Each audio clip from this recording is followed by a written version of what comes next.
The future of work is like, even for our team, like part of the culture that we've built is like, you sit at your desk when you need to be at your desk. You want to be at home, you be at home. You need to get work done, whatever it is. There's not this like, you need to be in this seat, until 6 p.m. And if I'm walking around, like that's it. It's just, it is a weird idea, but there's a lot of companies that do it. Ignition sequence start. 3, 2, 1.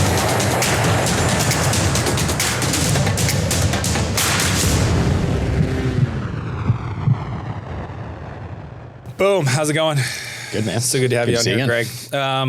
Alice.com is your company. It is. Raised 11 some million in June. 11.5 million, yeah. Okay. Prior to that, 5 and a bit. 5.4. Dude, This is great. $17 million. What do you do with all that money? Buy boats. Okay, cool. Yeah, cars, boats. All right, yeah, investors like, see, investors. Yeah, that's right. Just send them random PowerPoints and they're good to go. That's right. Yeah. Just don't follow me on Instagram because you'll be pissed off. Exactly. Yeah, that's right. But for real, like 110 people now? Yep. Like that's a lot of growth. It's a lot of growth. 15 people about a year and a half ago. So holy moly. A lot of new folks. Okay, for those that don't know, Alice.com is... So corporate gifting platform, specifically for sales and marketing. We use AI to figure out exactly who you are as a human being. So finds all your interests publicly available, matches you to the best gift to send to you. So we have a huge e-commerce marketplace that we actually say, hey, here are all the top consumer brands, and then match it up and then send that option off for you. And then the recipient, say it's your prospect or something, has the opportunity to be able to either accept that gift, exchange it for anything else in the marketplace, or donate it to a charity of their choice. Oh, neato. And then the key thing is that you have full ROI tracking. So now you can actually see exactly how many meetings did I get, because it's deeply tied into Salesforce and Outreach and a bunch of other platforms too. And then do you set a budget for kind of like the 100%. gifting? Yep. Okay. And the nice thing again is that you're not actually sending something. So if I'm like, oh, Dan loves to ski, I'm not going to send you a random boot warmer, to your desk, which is super creepy. Yeah. I'll send you the option for it. And then if you want to take it, then the company actually gets charged. Yeah. So it's sort of this pay for performance model. Okay. So there's breakage in there. Exactly. So you might still get the meeting because there was a gesture, but 100%. They didn't actually redeem. 100%. Because it's all about reciprocity, right? You're trying to build reciprocity with somebody else by saying, look, I care about you. I'm going to invest in something into you. And then that's the whole entire model. Wow. Yep. And how long have you been doing it? So it's going to be, I guess the original idea was 4 years ago. We really raised the round. Was that the original idea? No, it wasn't. Okay, because that's... I got a long story on that one if you want to sit here for another 45 minutes. No, that's all. No, the original idea was actually a referral network. And I'm a super geek. So I was actually a fine arts major and a computer science guy. So I was always torn between the two.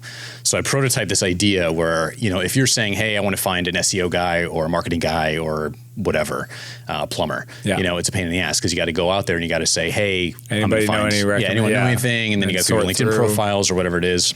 So I was like, well, let's just build a box. You can type in what you're looking for, and then you can connect all your first degree contacts and then hit send. And then all your first degree contacts can then filter in all their vouchers is what I called it. Yeah. So I prototyped that in a weekend. And then the last thing I was like, well, how do you monetize this? So I was like, well, if I get Dan, a $10,000 gig, then you can send me a gift saying thank you. So then I showed all my friends who own agencies here in Boston over the next 10 days, took them out to lunch, and all 10 of them said, this sucks. It's a horrible idea, but how do you remind me to do that referral gift thing? Or, hey, I always have a hard time trying to remember to send a gift or pick a gift or whatever it was. Yeah. And then I went down this whole rabbit hole of like, okay, well, there's a big opportunity there. And then the hypothesis was, well, every company is spending a stupid amount of money on gifts, rewards, swag, meals, trips, tickets, events, and all this stuff. None of those companies that I talked to could track that for ROI. And then more importantly, they said, well, it's a complete waste of money because all that spend is like, do you really want that, crappy water bottle, or do you want those chocolate feet that says, I want to get my foot in the door, or do you want to go to the steak dinner because they just go to the steak dinner because they want the steak, but they don't care about you. Just dumb gifts. So I mean, does the product play in the ABM space? Like 100%. Yeah.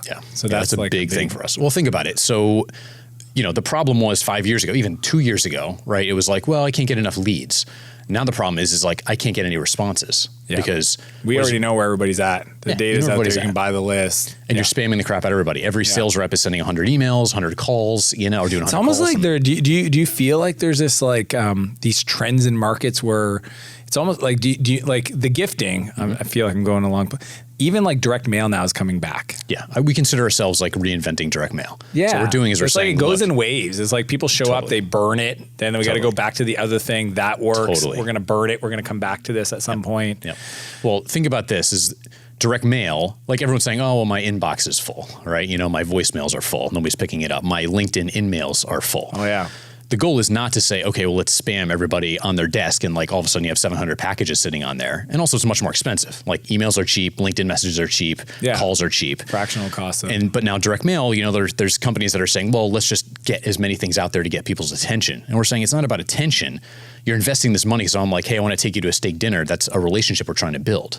But don't just do something generic. Do it where it's going to actually be an experience we can have together, right? And if it's something I'm, giving to you as a gift, like it should be about you. It's not about me. Yeah. So we're not about creating that as another spam channel. We're about saying take that money and just appropriate it in a much better way to build the relationship with the person you're actually trying to drive. And is there any mention of Alice on the gift? So no. Okay. So because as soon as somebody finds out that you've done it using some kind of automation, it kind of removes the thoughtfulness of it. Yes, and so this is the funny thing. So we had that as like the early customers, a couple of years ago when we're really pivoting the company, or not pivoting, I'd say focusing the company much more on like, let's go after this as a sales and marketing tool. Yeah. Then we started to realize that actually having Alice's brand increased trust factor. Because then what they would do is they would realize that, oh, this is a real marketplace. Otherwise they thought it was just some sort of a spam phishing thing. Oh, that's fair. So what we do is we make it as much about the sender as we can. Right. And saying like, look, this is the recipient as much as you can with the sender. And the only branding that happens anywhere on that is just on a little card that's sitting inside of there that has the code to go get your gift. And then, of course, they find out about Alice because then they go to alice.com. So there's a huge viral loop built into the platform because we've digitized that whole process. Yeah. And if I send you, gift and you go there You're and like, then you say, I want to do this for my customers or my prospects. 100%. And even better than that is when like our customers like a Martell is going out there and then sending gifts to the folks that are actually buying Alice. There's this awesome viral loop. So the CAC, the customer acquisition cost gets driven down tremendously, from that. 15 employees a year ago, 110 today. Yep. How do you do that? Carefully. You buy boats. No, just kidding. So having a boat party. Yeah. I'll sort of tell you. I ran a company prior to this, which if you want to get into, we can get into that. But I learned a lot of lessons in my 20s and early 30s running that company that I wanted to take and not make those same mistakes a second time through.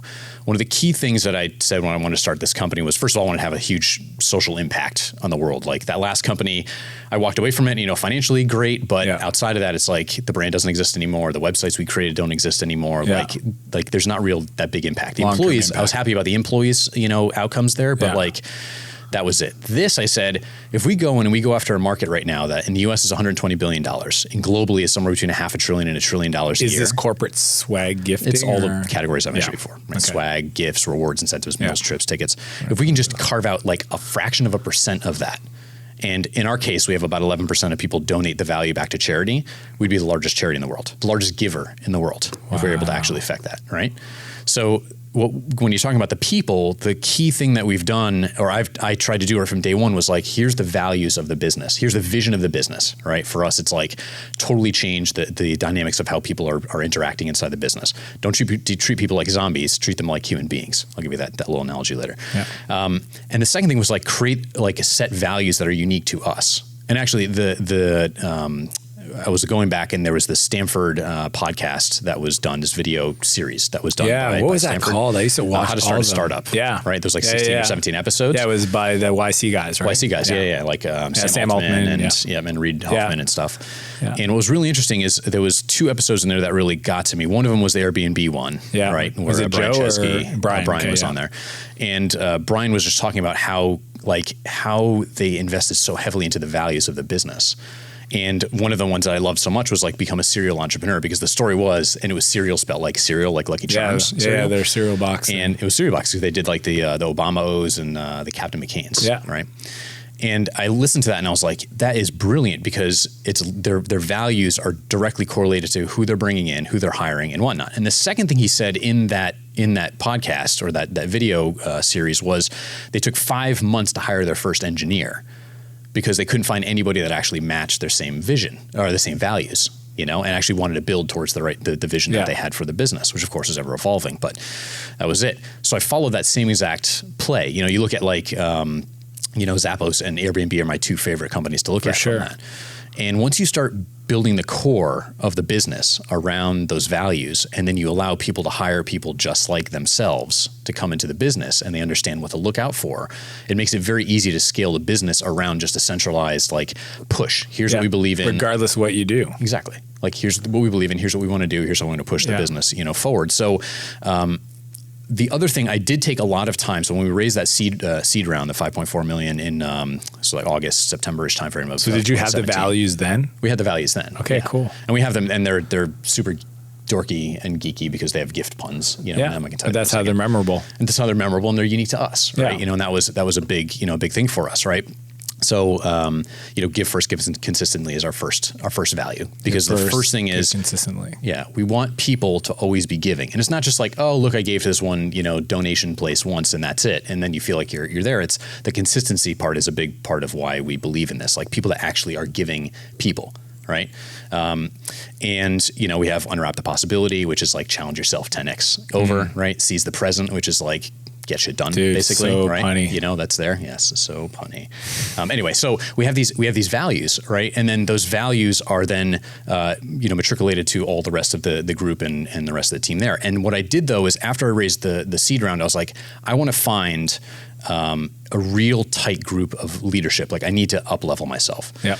And at the time, my investors were like, "You got to find a co-founder," and I'm like, "Yeah." Like, I'm not hard to bring a guy in after the fact, after this, and all that type of stuff. And I understood the premise of what they meant, but what they were really meaning was they wanted to make sure that this wasn't the Greg show. And that was the hard thing that I learned from my previous business, because I was kind of like the aristocrat. Like I'm sitting up at the top of the hill, and like I'm the smartest guy in the room. And I was like, no, I've got to hire all the smart people around me, because I was an agency CEO and now I'm a product-based CEO. Yeah. Very, very different as to how you build that business. Yep. So I started and I really just built that core, right? Brought in our head of marketing, brought in our head of product, brought in our head of sales, which I interviewed 70 people for, because it was just hard to find the people that fit those values. And I just did not compromise. And then if you look at the team that's been built around them, everybody just gels, right? And so, of course, you go through all the growing pains, right? You've got to figure out how to build the right process. So how do you find, but like just like top of funnel, you got 15, you go to 110. Is a first person a people person, like just to help with that process? Well, keep this in mind. So only 40-ish% of our staff is in Boston. Okay. The rest are around the world. Remote. Okay, cool. So what we have a couple of other like satellite offices that are there. We have one full big office, which is where our engineering team is, which is in St. Petersburg. And then we have folks in Peru, Colombia, Philippines, Africa, Canada, like all over the world that are actually helping with all other facets of like the operational side of the business, the data enrichment side of the business, all the things I have to play into that too. And that's where you can actually diversify and then build out those core components. And what we did with each of those locations was we found somebody who actually held on to those values and then let them hire folks around that. Like the ambassador, right? For that area. And then you just look at folks that have had experience of being able to build out those teams. Sometimes you get lucky, right? You just don't know how good they're going to be or whatnot. You want to institute some of that process, but you also have to understand there's a different culture between those different locations, and then how do you build the right types of, like, three things I tell the company all the time, like you have to have the right process, the right accountability structure, and the right communication plan. And if you really nail those three things, then it's easy for you to say, okay, well, how do these teams work together? Right? If you know who's accountable for what and you have the right goals on them, then it's easy for you to say, well, let me make sure I'm communicating with the right people to make sure I can get my goals done. Then I have to set the right process to make sure that I'm not just having to focus and rely only on communication. If you had to hire those people locally in Boston, it wouldn't happen. It's too many people. I mean, it's not the number of people. People have done that. Yeah. But what happens if you're trying to scale that fast, you end up like compromising on quality. Yeah. And then you're like, companies have done that here in Boston, and I've seen it done, but only to like a certain extent where you're like, we're looking for A players, right? And sometimes B players and whatever, but sometimes you'll start getting those like C players. You can't get to know somebody well enough. HubSpot CTO co-founder said this, and it blows my mind because like I remember Dharmesh came to our office 2009. I was building Flowtown. And, he was like, look, we're looking to acquire some companies before they bought Performable. And I was like, well, there's all these smart people I know. And he's like, well, they'd have to move to Boston. And I was like, I know them. They're not moving out of the Bay Area. And he was just adamant on having everybody in it. And just recently they've moved HubSpot to a distributed team because even for him, he said, look, if our mission is to hire the best people, he's such a math guy. Statistically say like, there's no chance that those people would exist within a 60 mile of one of our offices. So like if that's your goal, then you're just not going to be able to do it if that's truly your goal. Yep. And I love that you've done that right out of the gate, and diversity, values, yes, but backgrounds, countries, time zone, like it just, the world in the future is going to be so different from. It's 100%. So it's funny. I mean, HubSpot's also doing that because they ran out of office space. Yeah. Like, they've taken over the second floor, in Athenaeum building or whatever it's called. So they're out of space. So it almost is like a forced thing for them as well. Yeah. But the future of work is like, even for our team, like part of the culture that we've built is like, you sit at your desk when you need to be at your desk. You want to be at home, you be at home. You need to get work done, whatever it is. There's not this like, you need to be in this seat, until 6 p.m. And if I'm walking around, like that's it. It's just, it is a weird idea, but there's a lot of companies that do it. Right. And people work in different ways. Like, for example, myself, like I try and set the example for us as a company. I come in at like 7:15, 7:30. I'm there from 7:30 until about 3. I leave at 3, typically go to the gym, for about an hour or so. And then I pick my daughter up, or my wife will pick my daughter up. And then I spend from like usually 4:30 or 5 o'clock until she goes to sleep, like 7:30 or 8 o'clock with my daughter. No phone, no computer, no nothing. Yeah. Right? No Slack or anything. And that's my time, my family time. And then I get back on the computer and then I work till midnight. Yeah. Or whatever. And that's my schedule. And I say, that's what works for me. It's my break. It gives me time to like clear my head and do energy this. management from the day. That's what works best for you. Some people, they might work out in the morning or noon to reset for the afternoon, but your argument is that like your work and your personal life should be you to figure out, and we'll just support that. Right. It doesn't make sense. Yeah. And that's where you say when you're going, and that same mentality gets trickled to all the other teams around the world. Right. Which is like, you work when you need to work. We have to bust our ass, right? There's times like, especially right now, we are swamped and flooded, by customers, which is a great problem to have. Yeah. Right? High quality problem. High quality problems, champagne problems, right? So we know we're busting our butt, and there's times to do that. But then there's also times of like, fine, just take a day off. Like, you busted your butt yesterday. We can pick up the slack. We've got enough people now in the company. Reset. You just reset, and you just have to recognize that. And that's something we try and do from a leadership perspective is identify those things and then be able to make sure that everybody else identifies those both themselves and that culture is brought in. It's a lot of new people to have.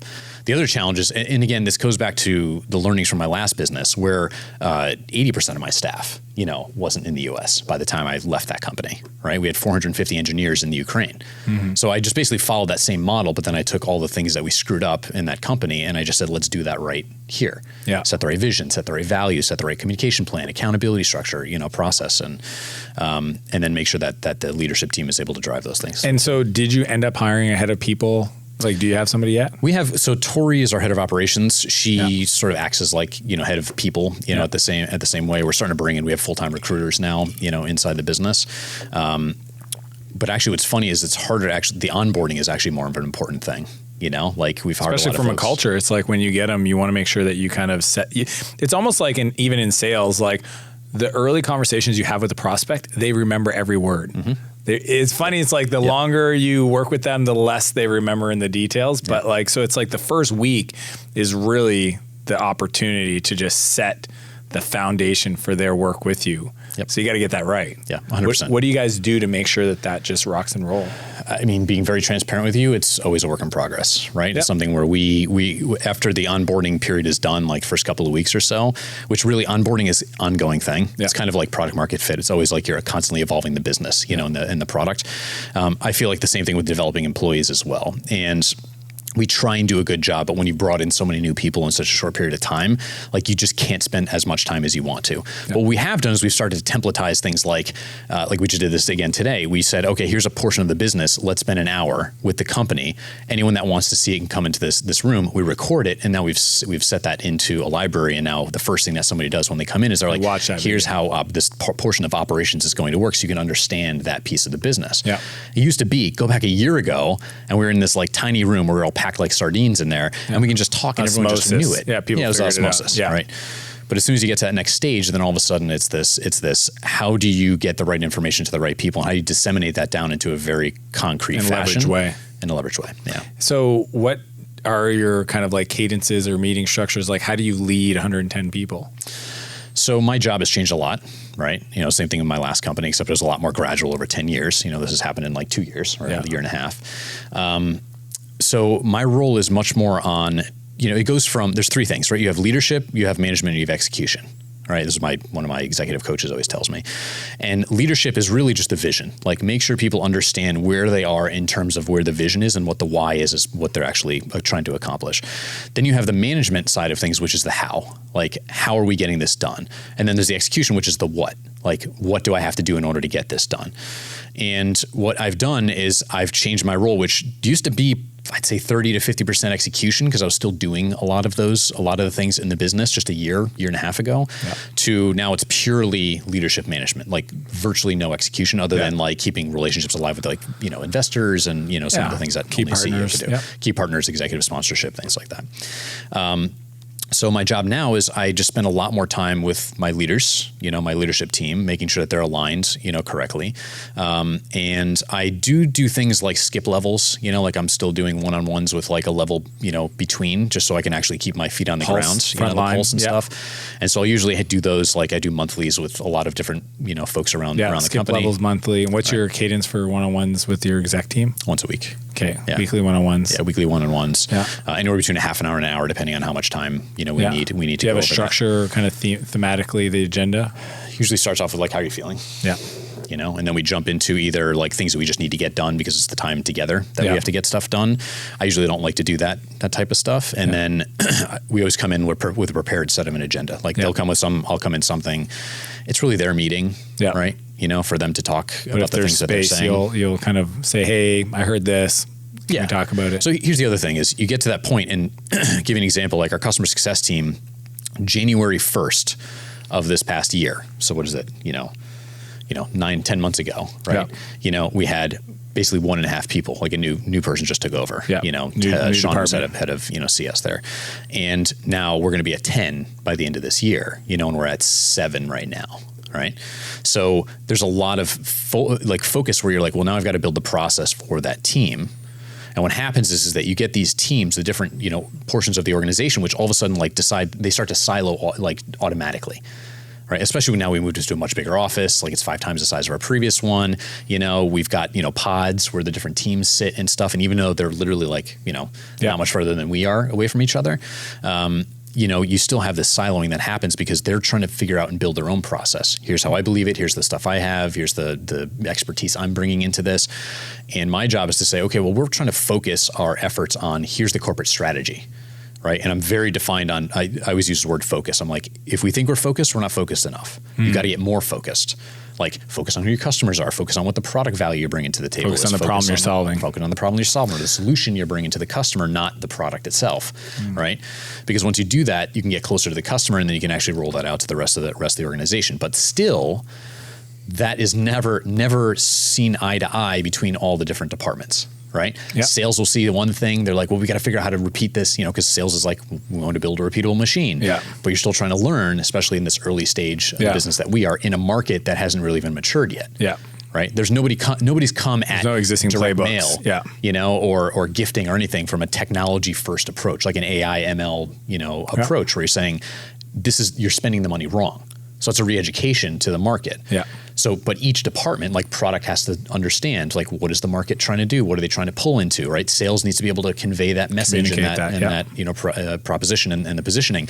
CS has to drive the value, activate it, through and activate it through, right, and build the engagement and the adoption inside the organization. Operations has to fulfill on that, and operations for us is super complex. Okay. Right, because we have the physical, logistics behind sending boxes and the gifts and the purchasing and the merchants relationships that we have, right, and the logistics. Between like the AI and the localization and all that type of stuff, right? So there's a lot of complexity between all those, and then you take engineering, who has to also understand as much as they can understand the why behind what they're doing. Yeah, not just building stuff. Not just building stuff, because that's the other thing, especially when they're also in St. Petersburg and we're here in Boston. You can totally lose that. I totally saw that happen when we had 450 engineers. Yeah. And right now we're at 30, going to be at 50 in the next, I don't know, like I said, another 12 weeks, is the goal. Yeah. So, with that size of a team, all these new folks have to understand, again, do that. So you're asking about how I manage it. One of the things I do is I do a global meeting every single 2 weeks, every Monday at typically 9:00 in the morning. Like an all hands? It's an all hands globally. Perfect. Right? So on video, we show it between everybody. Everybody gathers around, across the globe. And then the first thing I do is I always reiterate the vision. And it was funny. I had, it wasn't one of my coaches, one of our investors said this, and he goes, look, if you're one of the key things you can do is make sure everybody's aligned around the vision. If they're bought into the vision, they can actually have good suggestions to understand where are we going with this business. And if it's really sickening to you to hear that vision, then it's the right amount of time, right amount of time for everybody else to hear it. Right. And I said the same thing with my leadership team. I'm like, don't say something once. Like if you really want something to happen and you want that to be an initiative that's being driven through in that portion of the organization, you've got to say it like once a week, So every 2 weeks you reiterate the vision, digital, global, all hands for your team. Yeah. That's how I start off. And then I usually have now I'm changing this up, or now I have a theme for like an overall place in the company where I see that there has to be, there's like sort of deficiencies in the company, and like where do we need to fix, those things. Yeah. Sometimes it's just it's a celebration sometimes, like we had a huge week last week. We hit a huge revenue milestone. Yeah. So it was like a great congratulations and like letting everybody know how well, things are going for us. Other weeks it's like, look, I'm noticing that it's a stressful time. Let's pull everybody back and sort of look at this from a different view. Yeah. And so I'll just come into the meeting with that view and then focus on that as a thing. And obviously we go through the goals and like, hey, here's where we are as a company, everything down to like how much cash is in the bank. Yeah. Like, so the metrics. Transparency is key. Right. And what about cadence for meetings and strategy and planning do you guys do? So we do right now, and we're going to change this, but we do 2 leadership meetings a week. Wow. So we do 2 1-hour leadership meetings. Thursday? Monday, Wednesday, actually. Wednesday. Right now. Pulse, man, just go. It's the pulse. And again, because things are changing so fast. That's really, the faster you grow, the more frequently you got to reset. Yeah. Right. And so I think we might change it to 1 a week and then do more of like, individual. Yeah. Departmental things. Because what happened was, and this is something you realize in any company, I'm sure you realize with, your company too, is you use meetings as a way to, as almost a crutch, Yeah. crutch, whatever, as a crutch, because you're saying, look, we're just going to get in there. We're just going to start brainstorming. Mm-hmm. It's very easy for you to then do no work leading into the meeting. And then all of a sudden having this meeting and then saying, look, there's nothing, let's just start hammering out stuff. And then you walk away from that being like, well, that was a complete waste of an hour. Yeah. What did we actually accomplish? We could have like written stuff up and done that. So, we're trying to push more right now for less meetings, more documentation and more work between departments to make that happen. Because if you bring up a topic and it's really not relevant to everybody else, half the room checks out. Yeah, that's expensive. Right, it's expensive. And so every meeting now, we always say, you're optional. Here's what we're planning on covering inside these meetings. And then the right people show up and we record it, post it to Slack. And then if people want to check it out later on because they're busy or they got a sales call or customer they call, can watch it on 2 or 3X. They can watch on something. Yes, that's the way to do it. Podcasts. Yeah, not this show. I can't imagine if anybody listens to this on 2X, you're crazy. Yeah, I talk very fast. We're like it's information dense. You've mentioned a couple times now your coach. Walk me through, or coach is. How do you? When did you start engaging with the coach? What are the different? I've had an executive coach almost my whole career. Mm-hmm. You just want to have somebody that's outside, and also. You probably noticed this too. A lot of your friends end up being in similar positions, like we were seeing Patrick, before, right? Like you sort of work around the same circle where there's a lot of folks going through either the same problems or a lot of my friends have, had much larger companies. Yeah. So those are good people to build data points off of to help you make decisions. But, my coaches have ranged from like more general executive coaches, right? That I've almost considered like work therapy, to like structural coaches as well. Specific problems. Yeah. And I've very much lucked out with the coach I have right now because he's actually a dual investor in Alice. So he's an investor, he's an LP. He's a coach and he's an investor? And he's an investor, yeah. Wow. So, and he's typically only coaches Fortune, 500 companies. Yeah. Like all of his customers are typically Fortune 500 companies, but he's an investor in Alice. And so he's been helping me to think about this stuff and bring a much bigger lens, to the problems as we continue to scale. And that's where I get a lot of these frameworks. And what I've also started doing is I have him also coaching our leadership team. And the next step is I'm going to have him actually coaching the whole company. Is he going to do it or is he going to? So we're going to do like more like classes, like a classroom style thing, that's there. But, you have to invest in your employees. And you have to Shopify did this. I mean, they had an executive, I think they call it a talent development team. And they had like anybody it was like deemed as like potential future leaders had a coach. And I mean, it's anybody that's ever worked with a coach that was good realizes like the ROI is ridiculous because 100%. Like just perspective is just everything, right? It's like, just having somebody see, and it's interesting for me to hear that it's an investor because I've always felt like some people can bring some bias to their advice, right? Like, investors typically are like, spend. And you're like, I'm still got to get these things right. Because they want you to kind of have to raise more money, et cetera. I'm not saying that's the case, but. So he is a very he's like a detached investor from the business, right? He's an LP in one of the funds. Yeah. So the percentage of what the impact would be in the decisions that he would be telling me or helping me make on this thing is not really impactful to his bottom line. There's 14 or 20 other companies that are in that same portfolio. It's not an issue there. And how many coaches have you had total? I've had four different coaches. Yeah. So about 16 months, 2 years per coach kind of thing. So one coach was probably 4 years. There was a time actually between when I sold my last company and when I started Alice, and even the first year or so of Alice, I didn't have a coach during those. I had the coach that I would talk to, but not on a regular basis like this, where it's like, hey, here's the problems. Tell me what's going on. And you could be talking about everything from like how's home life affecting this, or is this working well? How's the working between the different departments working here? And that's been huge. But this one has been now 2 years or so. Yeah. And what have you learned about the impact of your coach on you on your leadership team, and then their impact on their team? Because that's the cool part, is that they're going to model your behavior. So how do you work through your people?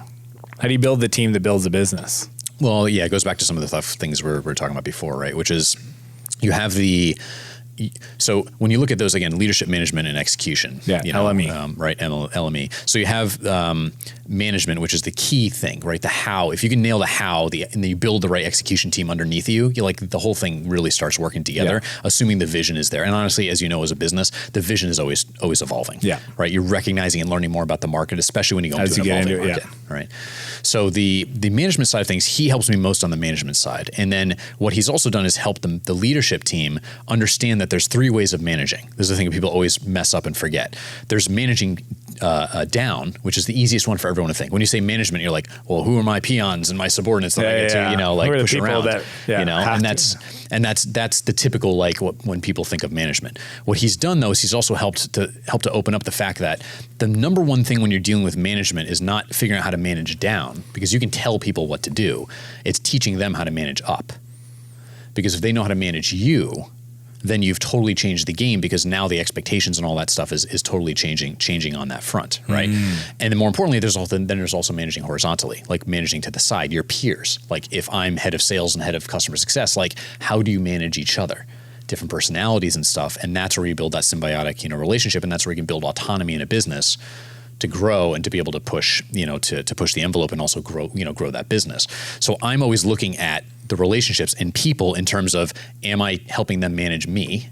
Yeah. Am I managing them the right way, which I can always do much better, honestly. And then am I helping to manage them together? And actually a big chunk of my time has been spent actually horizontal management. Yeah, amongst the different between the different departments, because when you're scaling it again, as I said before, you get all these folks, they start saying, well, I need to build out my team. Yeah. All of a sudden they have a team of, 7, 8, 10 people, or 50 people, in the operation side of things.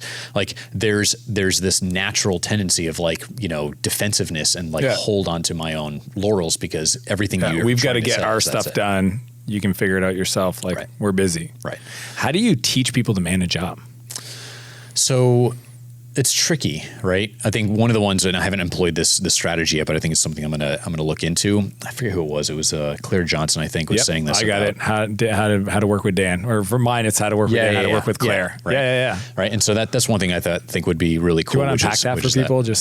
So the whole entire theory behind that is High Growth Handbook, by the way, by Eli Gill. Eli Gill. Yeah. Yep. Great book. And so that's mentioned in there, which is create a page that just says, here's who I am, here's what I expect, here's how I learn, here's how I expect to communicate, or my best way of communicating, and hand that to somebody. Preferences. It's awesome. Preferences, right? Yeah. Right. And so it's sort of your cheat sheet on what am I looking for? For me, I'm a visual learner.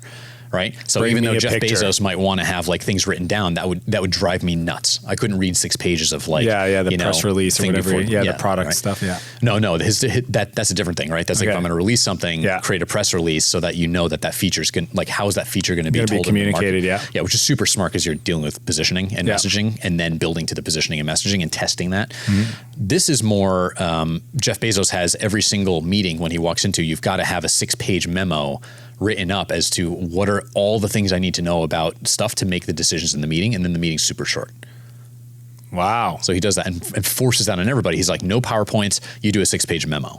And they just sit there while he reads it? Everyone comes in, and the first thing you do is you just sit there and you read it. And then everybody reads it, and then discussion. Yeah. So that's his, that's how Amazon does a lot of their stuff. I don't know if they follow that like religiously throughout the organization, but that's something because they banned PowerPoint, right? For me, I like PowerPoint. I like not so much PowerPoint in terms of the stuff, but I like the story that you're forced to tell and just the information. So it's consolidated because I'm a visual learner, right? You have auditory learners, visual learners, and kinesthetic. Kinesthetic learners, right? So you have those three learning styles. You have to understand how somebody wants to communicate and how they need to actually learn, right? Yeah. So as we're talking about, so you haven't implemented this yet. We haven't implemented that yet. We've talked about some of those things, right? I talk about that in the one-on-ones on like what's the best way to communicate these things. So you've been doing it just through those conversations. Right. So a lot of it has just been done more theoretically, but now it's codifying. Everything, when you're growing the business like this and the business is scaling like we are right now. Especially when you hire people, it's nice to, I can't even imagine if I was an employee and I joined a company and they were like, here's the videos you're going to watch on day one that's going to give me context for the business. Here's the documents that's going to tell you how everybody likes to communicate. Here's the vision or strategic plan, all the data. Like how crazy is that like that happens, but yet for 98% of the businesses, you just get hired. Here's your login. Somebody will come along to tell you what you got to work on. Yeah. So let's make sure we understand this. Like my company's not even close to that yet, but that's the goal. But that's the vision. Right? That's the vision. You want to get there. And so what we're doing is we're investing a lot of time and effort and bringing in resources right now to help with the onboarding, to help with setting up the recruiting. And again, the teams are being built. So a lot of that information is just getting codified now. Into a written or visual or auditory format. But you're doing that and you're anticipate, like you have to do it now. You have to, not when you need it. We did that where, the previous company, when we were at like 15 people, next year we got to like 25, next year we got to like 40. Yeah, it was slow enough that it was growth. Yeah. But we didn't recognize the problem until we were like, man, when we were like 20 people, we should have done that. Yeah. We started that when we were like 20 or 25 people here. And then it's just been so fast, like you just can't have the resources both to grow the business and take care of customers first. Get away from you. And you can get away from you very, very quickly. So you have to be focusing on that process and again, accountability, and then making sure people are focused on improving that. And what are you doing to help the horizontal management?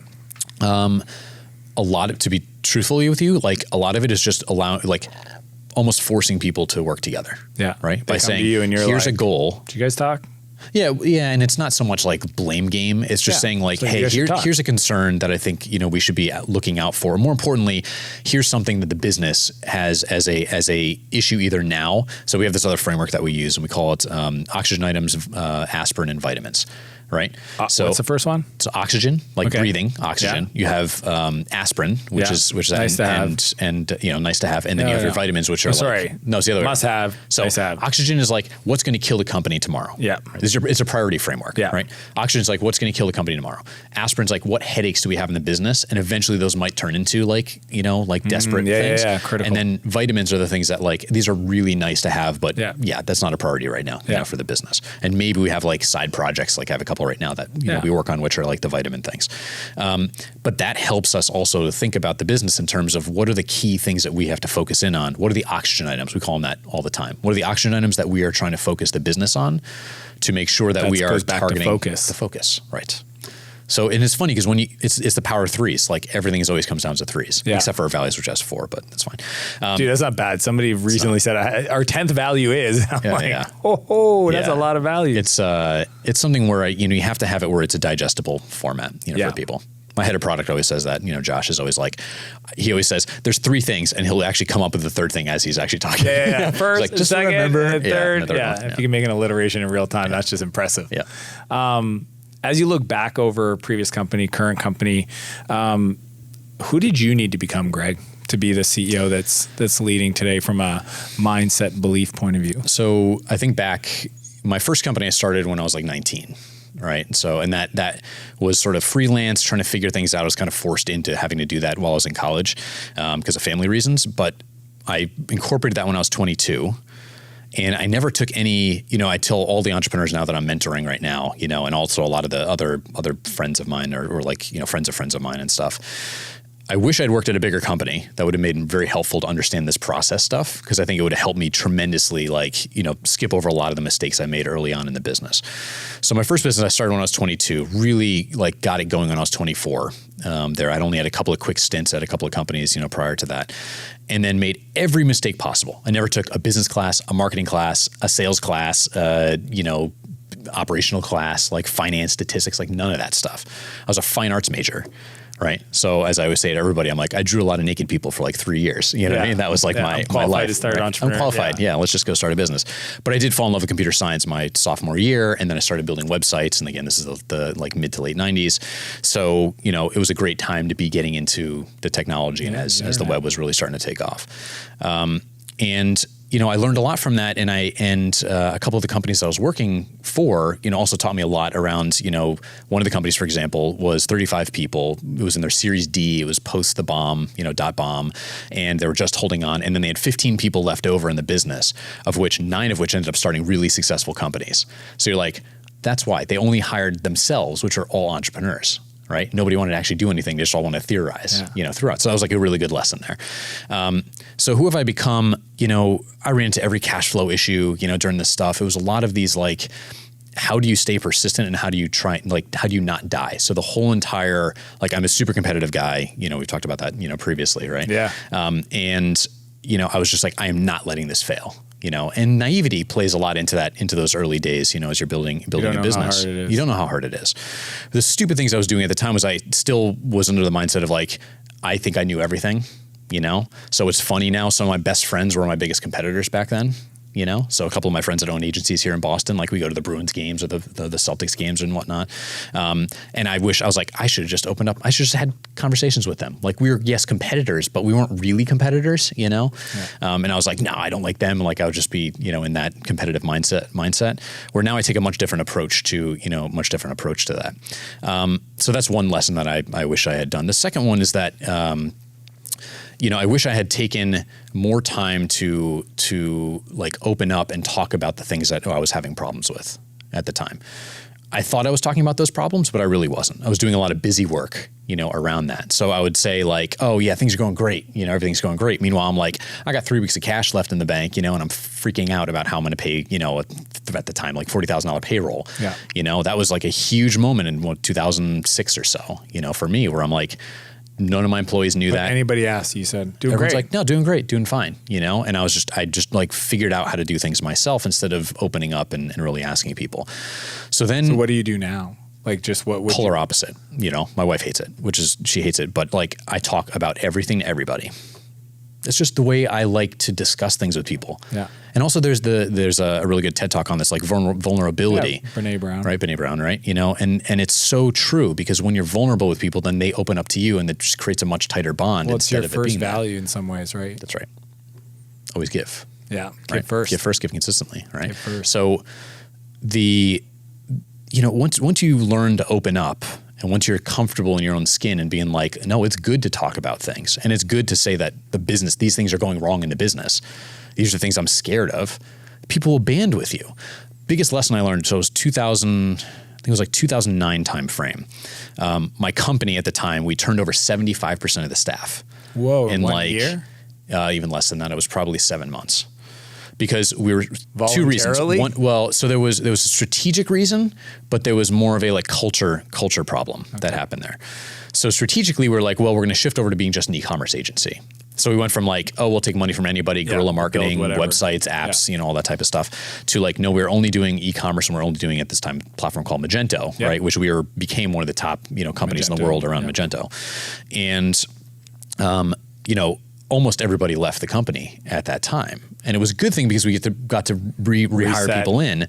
But what I started to notice was I just wasn't in the business enough. Like I was perceptive, but I took no action, like zero action. to say, here's something I need to nip in the bud. Like your gut is telling you, and then your brain's just like, your cortex is like, it's fine. It'll be fine. Just don't worry about it. They'll figure it out themselves. And now I'm very perceptive, and I like walking around. You can tell people's reactions and stuff, and I'm just happy. Like things are going well in the company. I'm happy, even when things aren't going well or I have a bad day. Like you come and you smile. You're just you like take a new approach to the day as you walk in. And I'm trying to push that. In the previous company, it was very much like you can tell there's more of this like bottled up. Like you at the top, sitting up at the top, completely have so many things. My coach also says this. He's like, was it 78% or whatever the heck it is of like how you influence a room is in how you're holding yourself, your body language, your eyes, regardless of what you're saying. Regardless of what you're saying or anything. You don't say anything. Nonverbal communication. If I'm sitting there at my computer, right, and I'm sitting there and I'm like, I got a furrowed brow and stuff, and people are looking at you, that says way more than you saying something like that. And then I turn around being like, oh, hey, how's it going? What's going on? It's going great. They're more worried about like, why do you have a furrowed brow? Why did that fake? Why did you make so that I'm face? very, very conscious right now about, not like fake, but I'm just very conscious about like, you know what? The energy you bring into a room. Yeah, the energy you bring around. And the company that acquired us is one thing I learned, and it was funny, at the time I was kind of like, I shoved this off, but I remember this one piece of advice that the guy that bought my last company had told me, and he goes, the problem's never as big as you think it is, right? It never is. And he goes, because I'm like, dude, you just lost like 20 engineers or whatever the heck it is. You know what I mean? It's like, that's it. We'll figure it out. Next day, and it's not going to kill the company. If it's not going to kill the company, then you have an opportunity to be able to right the ship and be able to make things right, even if there's going to be more of a lull that's happening. I heard this other one, and it was another TED Talk. I'm a super geek when it comes to TED Talks, as you know. And there was another thing, I forget which one it was, but the person was saying that you spend a majority of your it wasn't. It was Hidden Brain. Have you heard of the U 2.0? It's a really good podcast. It's a really good podcast. And it's all about the psychology of people, and stuff. And again, we're very much a psychology driven business, especially with the reciprocity and whatnot, gratitude. And like they were talking and they're saying, actually a person will spend 48 or 50% of their time in their life, not including sleeping and all that other stuff, worrying about things in the past or in the future and not focusing on the things that are happening right now. And what happens is you end up focusing on all the things that are happening in the future. It's never as bad as you expect it to be. So you're sitting there going down this catastrophic, mind trail as to what's happening. And I wish I'd listened to this like years ago, obviously. And you just never live in the present. And if you're actually able to live in the present, you can make much better decisions. I can live and appreciate my daughter and no, I don't have to worry about that. Like, what's the worst thing that happens? My phone's off. Like, if somebody really needs to get a hold of me, like the company's not going to die. You know what I mean? If that's it. And of course I'll be available if something is critical, but that's the other attitude that I'm trying to take too, which is, how do you really focus on now? Right? How do you focus on making the decisions in the now, understanding and foreshadowing to the future? That's a job of a CEO, obviously. That's the vision, right? But more importantly, not going down this catastrophic mind trail, worrying about that stuff. That's amazing. That's another thing. What's some of your top books, top 3? I'll be honest with you, I don't read. I read TED Talks. I'm a visual guy, right? So I watch a billion videos, I'll listen to books, although not as much, last full book was probably actually, Eli Gill's, book, the growth handbook, but the other one, obviously Ben Horowitz, Hard Thing About Hard Things, which was really good. He talks a lot about one-on-ones. Right. A lot of one-on-ones stuff, but I listen to a million podcasts. I love startup podcast, so it was just the whole Gimlet series is awesome. Right. Yeah. So I listen to all their stuff. I listen to at least 1 or 2 podcasts a day. Yeah. What about, have you ever listened to Revisionist History? I have not. It's on my list. So good. Yeah. Yeah. The problem now is there's, of course I'm on a podcast, but you're it's so saturated and you've got to find, a breakthrough. Yeah, signal through the noise. Exactly. Like we're talking about with direct mail and gifting, right? Like how do you change the dynamic of that channel and then take it to the next level? Because you go back 5 years, it was barely could find any really good content. It's kind of crappy recording. Now they these call it fancy actually, I mics heard now. this peak content the other day. We're at peak content. It's interesting. Right. Well, they say the same thing with inbound marketing. They're saying the same thing with content. Right. Yeah. What? How do people find you, Greg, online? What's the best place to follow along? You could do email. Greg@alice.com. Boom. LYCE. ALYCE. Yes. And just go use that name was very calculated, by the way, right in the beginning. Was it? My last business was called One Pica. Nobody could pronounce it. All right. They were like, Una Pika? I'm like, no, we're not Pikachu. Like, come on. That's not the right reality of it. So I was like, no, I want to go in there. I had the vision, like what we wanted to build. And I was like, I want it to be an A name because I want to be at the top of the alphabet. I want it to be a female name because we're trying to personify this whole like humanizing, humanizing the world and like giving gifts and like having this concierge aspect to it. I'm a sucker for domains. I have a ton of domains. I'm a squatter. Do you? Oh yeah. Nice. Anytime I think of a business idea, I'm like, I'm going to go find a domain for that. Yeah. Even if you don't want to pursue it. Even if I don't want to pursue it. I have like hundreds of them. Good. I love 5-letter domains. I'm just like a sucker for them. I loved Alice because anyone that I asked, when I was asking about the name, it was only positive connotations. Alice in Wonderland, Alice in the Brady Bunch, and those things. I like the why because at some point I feel like we can use why for a marketing convention. Like why? Because you're trying to drive pipeline. Why? Because whatever, it's your customer's milestone. Wow, you really thought through this. And then I wanted to be able to acquire the .com because originally it was alice.co, and I had talked with the owners and they're willing to sell, alice.com to me. So I bought that right as soon as we closed our angel round. Or I put in a bunch of the money, but as soon as I put that money in, that's the first thing I did. Domain was bought. Yeah. Dude, Craig, really appreciate you coming on, man. That was incredible. Thank you so much. Thanks for watching this episode of Escape Velocity. Be sure to like and subscribe and leave a comment with your biggest insight from our conversation. Be sure to check out the next episode.